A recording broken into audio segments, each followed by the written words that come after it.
Hi everybody, Tobe here again. We're about to go into the third dungeon of the Hour of Twilight. It is called Hour of Twilight. Uh, Pretty simple dungeon. Three bosses, few trash pools in between them. Um, Not really a lot happened in this group. Fairly decent group. Um Three druids and a mage. Uh, the two of the druids and a mage were from the same server, and then the healer was from a different one. But everything went really well. Um, we'll get into it here in about 10-15 seconds. Um, Here we go. First thing you do is talk to Thrall to get it started. You'll run up here. There's three trash pools before the first boss. The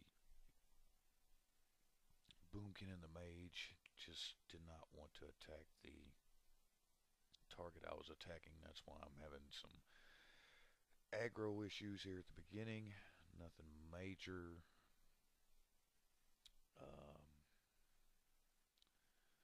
We're going to the second trash pool. And as I said, they just did not want to attack the target I was attacking. So um, pretty easy trash though. Um, it's kind of a timed event. They just come and keep coming. So this whole area, this whole dungeon, I would say, is pretty much timed running. There's the first three trash pools, nothing major, pretty easy stuff. Now you got to talk to Thrall. You go down here, and here's the first boss, Ascendant Acurian.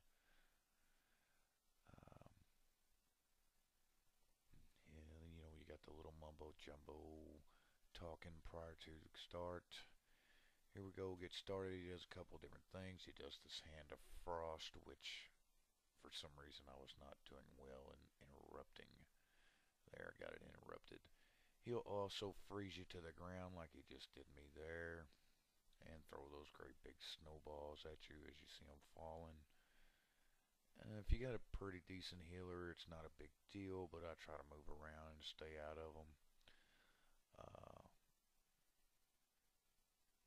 There he's chained me to the ground. If you're a healer, dispelling that's probably a good idea if you can. Um, Here we're in the last phase of this boss fight. He goes down pretty easy, like I said. And now we're headed into the second set of trash pools. There's a little talk to Thrall again. There's a little run down to the next area where the trash is. You can pretty much just stay on the road and run down there. You don't have to wait on Thrall. He'll catch up. As you can see, some people like running across country and they get there a little before I do. Um, then you get to here, you just kind of wait for Thrall to show up.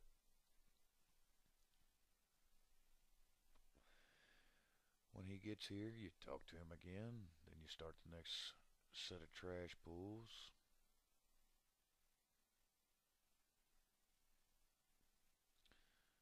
Fairly easy trash. Big AoE trash pools. Get big numbers here.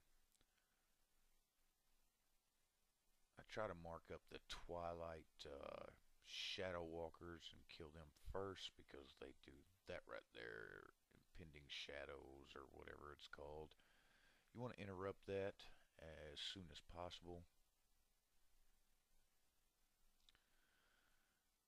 Here on this first pool and the second pool, I was having an issue with my targets getting untargeted for for some reason. I don't know what in the world was going on, but managed to play through it. No big deal. There it was, untargeted. And it'll happen again here in a second. There it went again. I don't know what was going on. But anyway, did it again. You see me clicking through. I didn't even bother with interrupting it that last time because he was almost dead.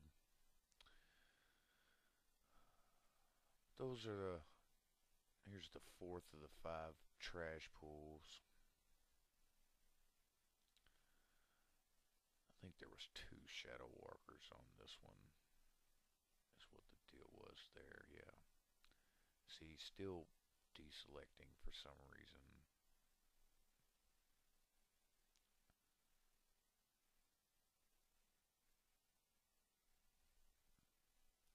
Normally there's 1 pool with 2 shadow walkers, and it's just various on which one they are.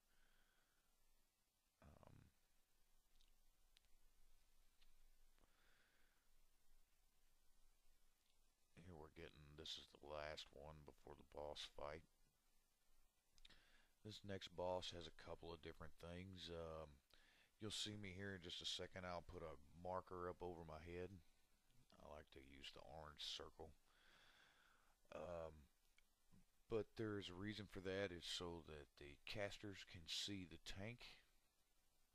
That way they can stand behind the tank and they won't get silenced, because she does silence you constantly throughout this fight.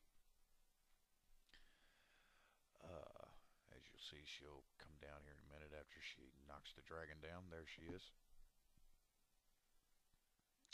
And of course the boomkin had to start in on her right away. So lose aggro there for a second, but I'll pick it back up. But anyway, here's the first thing that she really does, the choking gas bomb. Now you want to back out of that, because while you're in it you cannot be healed. And if you watch the chat box here, about 80% of the way through the fight, the healer will say, get behind the tank so you don't get silenced. But it's pretty much just tank and spank. There's the choking gas cloud again. You just back out of it. You know, rinse and repeat, rinse and repeat. Pretty easy, pretty simple.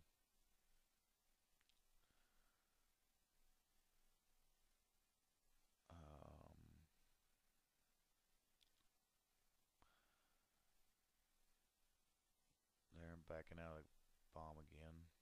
The gas cloud, I'm sorry. And she'll do this thing like hunters do with the reflect. There it is, bouncing around. You see, no, right there it is. And you hit it a few times and it goes down. But like I said, nothing major. Worried about. You should see the thing pop up there in just a second about the get behind the tank. There it is right there. Get behind the tank so you're not interrupted. But anyway, this went fairly simple. No big deals.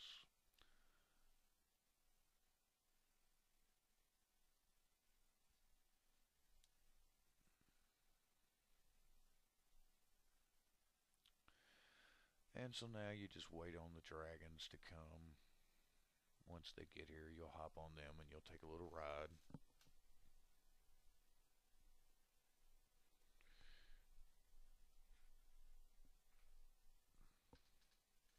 Here's the dragons.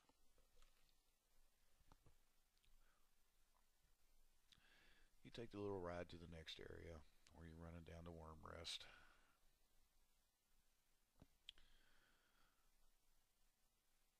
And if it's your first time in here, you'll want to be sure to loot everything. That way you can get the little quest deal. They got here before I did, so they had already started it. There you see me mark the shadow boar with a skull. You always want to kill it first, because it does that, I don't know, I think the spell's called Shadow Boar. You want to interrupt that and kill him off first.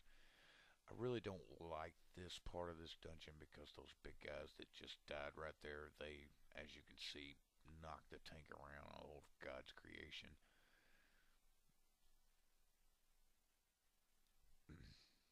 You have three pulls of that same group all three times. Yeah, there it was, Shadow Boar. But you want to kill him off first if, you know, not really if it's humanly possible, but it's almost necessary to kill it off first. Um, then I like to kill off the Faceless Brute and then the Shadow Weaver last, just because the Brute knocks me around everywhere and I don't like that.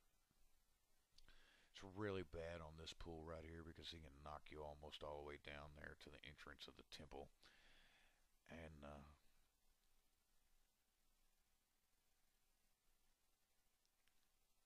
but anyway, I try to keep my back uphill. That way, when they throw me, they don't throw me very far. If you're the tank, uh, we down these ads.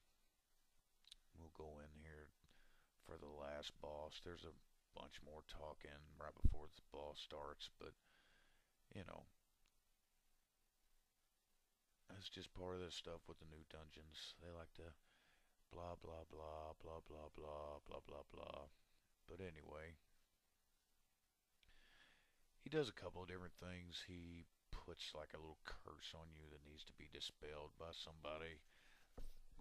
Um, what else does he do? He does these little ball things that fly down and hit the ground and make a big area on the ground. Should be self-explanatory. Don't stand in stuff. And there's also, you don't get to see it in this one, but he does this like little wave of Twilight thing. The first one we burn past because we do time warp and everybody's pulling enough damage that we can get past it and we don't even get the first wave that comes through. Um, the second one's if you just run to the outside edges of the, I don't know, the small circle, there's the first bubble thing that you see that I was talking about. There's Twilight Epiphany. That says that means you've gone into phase two. We're about to get the second little bubble thing that I was talking about. Um, Corrupting Twilight. There it is right there. See the purple bubbles? They'll fly out and hit three different people. Ba-ting. Alright, right, he's about to start casting Wave of Twilight. It was the one that I was talking about. He's going to die before it even gets into the screen. But anyway, it's a big purple wave that comes across the middle. Alright guys, that's our Twilight in a nutshell. Thanks for watching. I'll try to get some videos, more videos up soon. Thanks again.